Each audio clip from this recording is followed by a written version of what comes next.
Greetings to all friends, fears.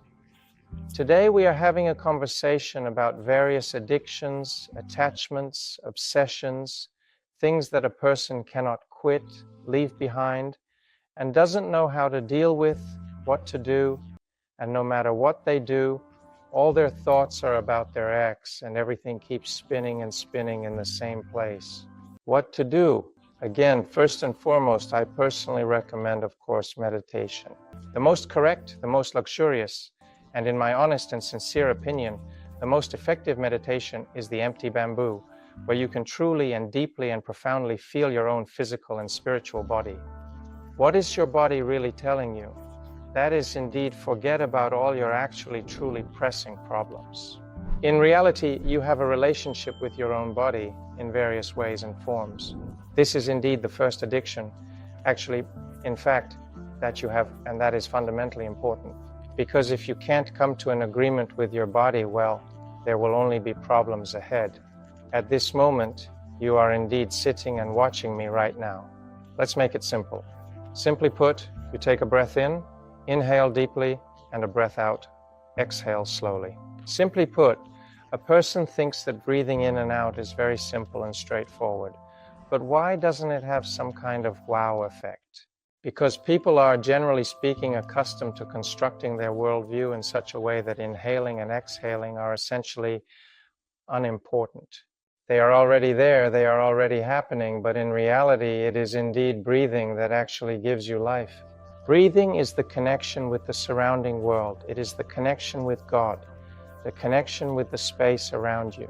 If you take a moment to feel life entering your body with each breath, you might realize that we know very little about the positioning of our lungs, the path our breath takes through the respiratory system, and similar details. This lack of understanding highlights the complexity and mystery of our own physiology. And imagine that you are drawing this breath right into the tips of your toes, as if you were hollow. Inside, absolutely empty.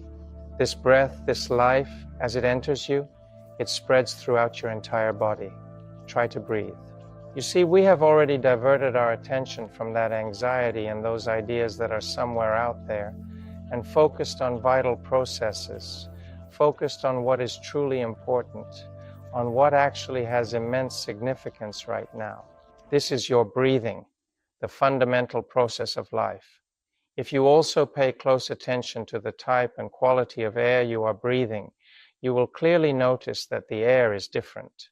Everyone perfectly understands that breathing, cleansing breath, and so on somewhere in the forest by the lake. And it's a completely different matter if you sit somewhere in the middle of a megacity, especially in some hot countries in the world.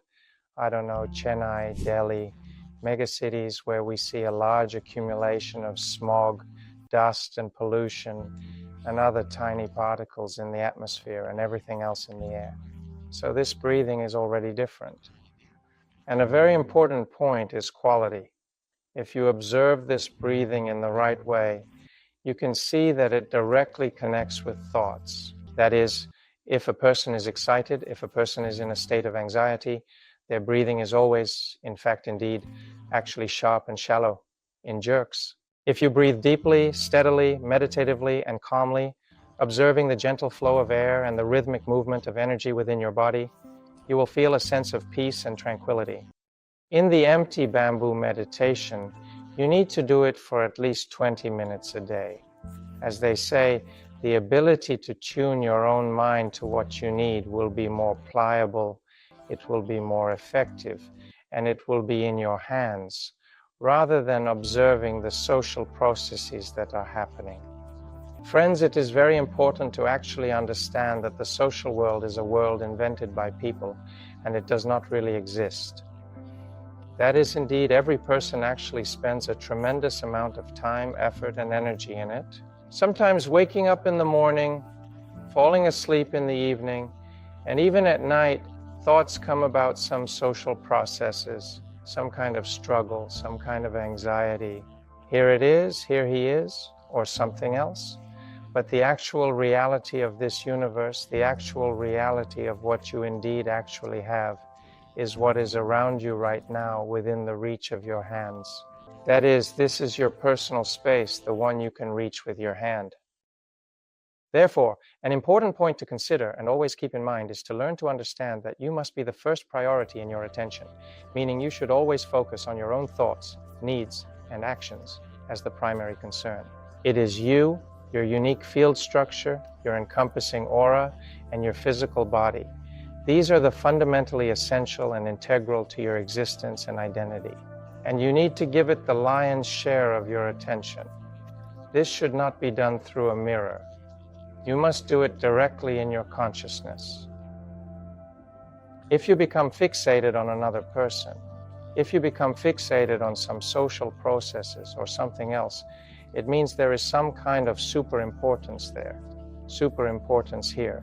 Your attention focuses, as Castaneda said, like a spear of attention.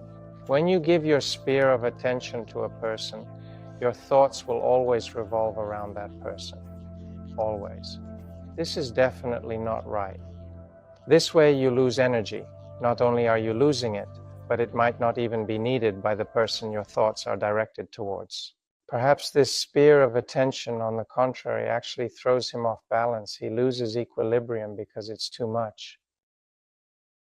It seems to me that in order to effectively eliminate fears and anxieties, which often stem from repetitive and looping thoughts that can trap you in a cycle, it is crucial to understand and practice proper breathing techniques. Learning how to breathe correctly is an essential step in managing and overcoming these mental challenges. You need to disconnect yourself completely from the outside, external world so much that there is absolutely nothing. Absolutely nothing. There is only you. And your breathing. That's it.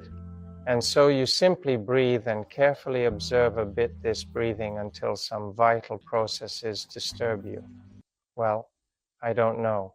You might just need to go to the bathroom, eat, or perhaps drink some water. Okay, we stood up, drank some water, went to the bathroom, and now we sit back down and observe our breathing, taking our time, being mindful, and being present in the moment. And so each and every single day for a minimum of at least possibly 6 months. I assure you, without a doubt, that all the issues and problems you have been facing will completely disappear, leaving you with peace and tranquility. And it all comes together in an amazing way.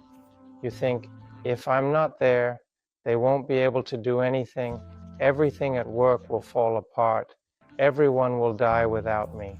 But you know, no one will die. Everyone will keep living. Yes, they will write at first. Well, don't respond.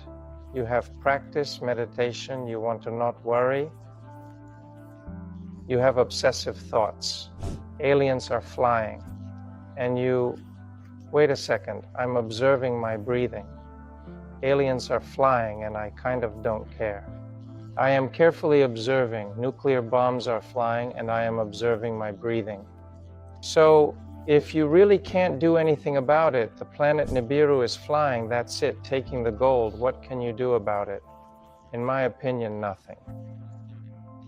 But if we talk about this every single day and spend a significant amount of time and a tremendous amount of enormous effort to widely spread these ideas about how these terrible lizards come to take our precious gold, well, life won't get any easier.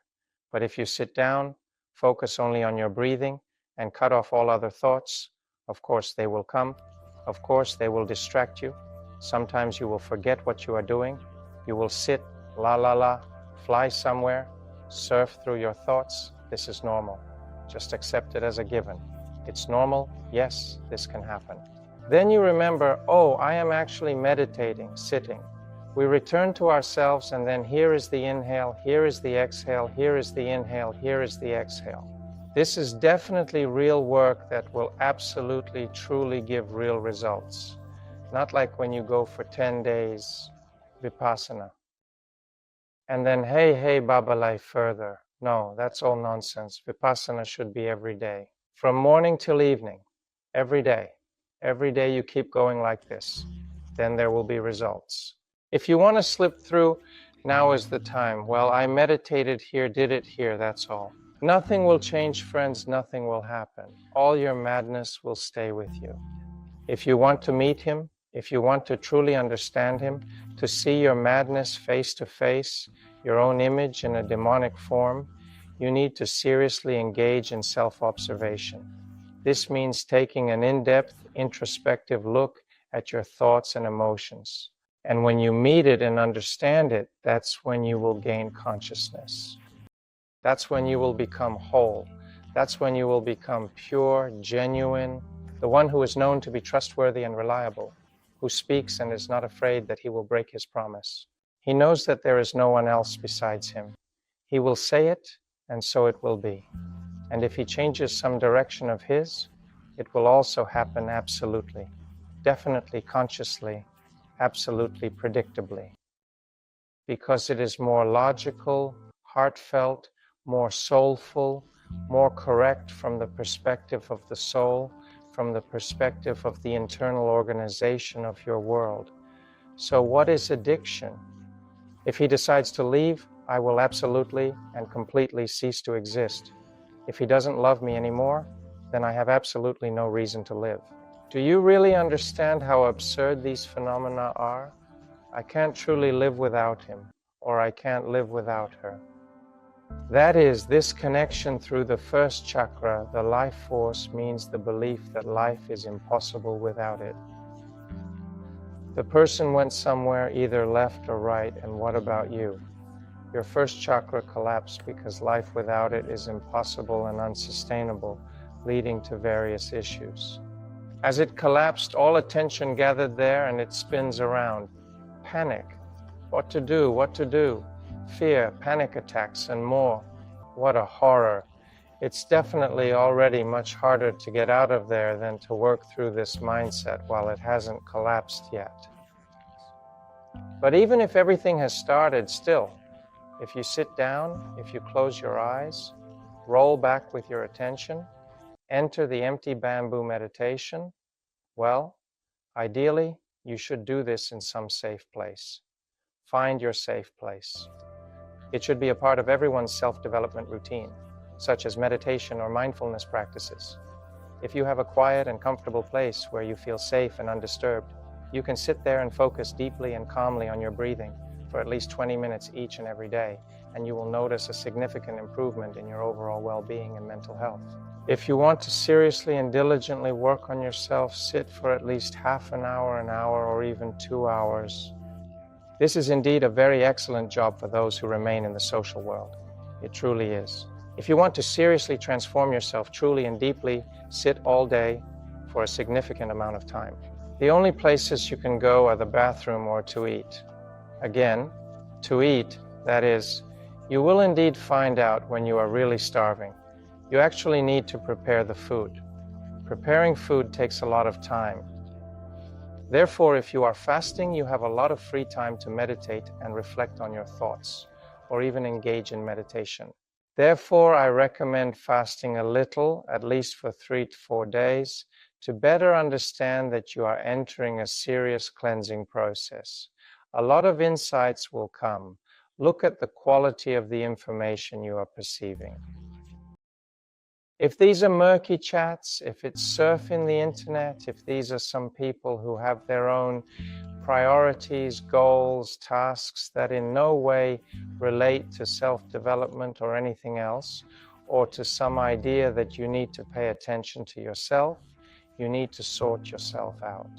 If you don't really pull yourself together, you won't actually be able to help other people, because you won't be there. There are only ideas, thoughts, emotions, and feelings about oneself scattered inside, each trying to do something, but each knowing it is false, which are all part of the internal struggle.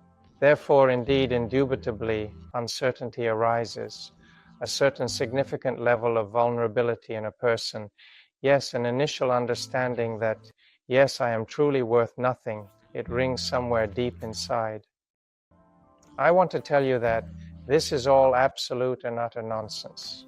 If you truly go deep inside yourself and deal with these questions with a simple and clear gaze of sober consciousness, without any preconceived ideas, right, wrong, necessary, unnecessary, or anything else.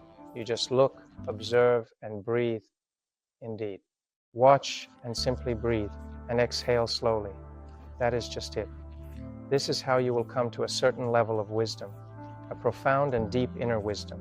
You will laugh at your own thoughts, at your ideas. Well, on the one hand, this can indeed be considered as some sort of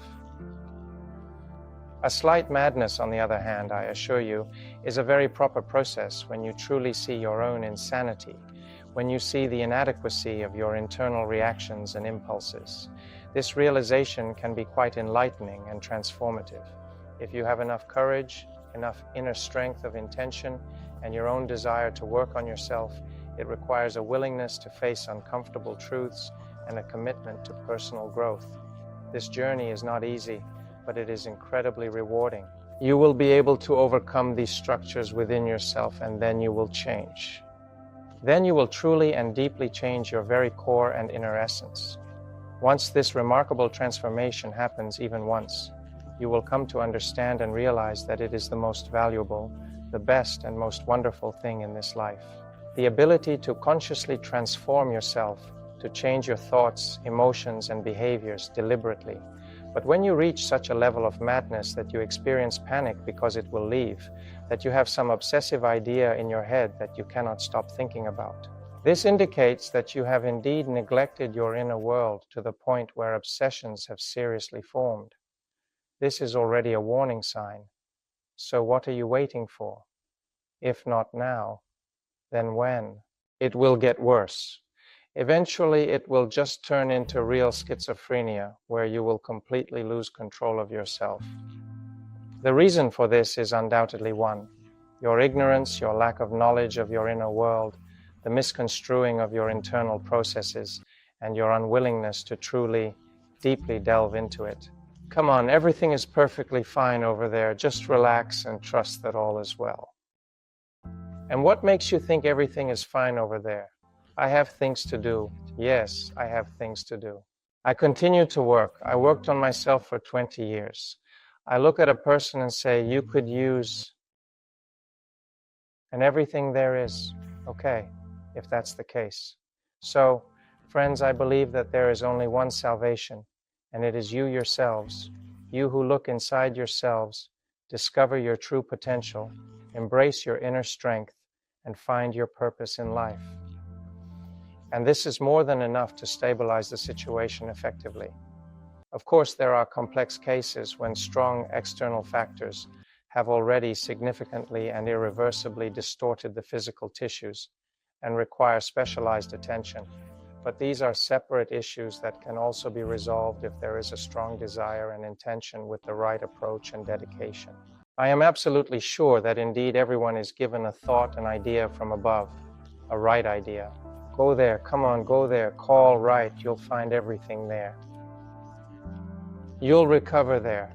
At least everyone who reached me before said yes, at some point a person is like, oh, there it is. As a person with understanding. So no problem, friends. If anyone really can't cope with their difficulties, write to our managers and book a session. I will do everything to bring your mind and body into a calm, balanced, and harmonious state. If you have been sitting for 6 months and realize that you cannot cope on your own, but for now, you still have the opportunity to work independently and the desire. And I definitely recommend that you absolutely stay at home, don't go anywhere, and indeed do a 6-month bypass. Then everything will definitely fall into place. Then you will definitely, truly, and clearly understand who you are, where you want to go, and what you need. That is indeed the quality of the information you perceive and understand should only be perceived as the Holy Scriptures. Only the books of enlightened masters, only those that we truly understand and appreciate, only those we read.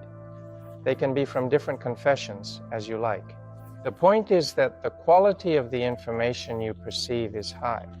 So, you don't call those who tell you their sub-stories about how extraordinarily and extremely hard and very significantly difficult it is out there in open space, in the world, I'm joking, in the world where people face significant difficulties. If you have decided to work on yourself, decided to disconnect from the world, do it for at least 21 days. Again, for those who are ready to stay in society, yes, we have a 21-day course.